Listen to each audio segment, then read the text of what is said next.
Има имоти, които не се опитват да изглеждат перфектни на снимки. Те носят нещо много по-ценно – възможност.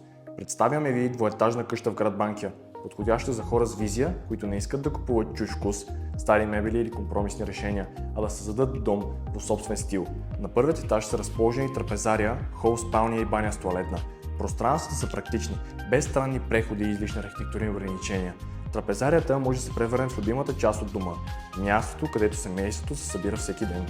Вторият етаж предлага още възможности – спални помещения, баня с тоалетна и достатъчно площ за детска стая, кабинет, гардеробна или кът за гости.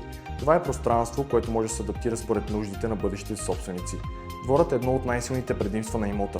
Къщата разполага с гараж и склад, а външното пространство предлага възможност за градина, барбекю зона, детски кът или просто място за спокойствие на открито, без асансьор, без съседи през стена и без ограниченията на градския апартамент. Локацията също е сериозен плюс. Град Банкя предлага тишина, чист въздух и усещане на живот извън шума.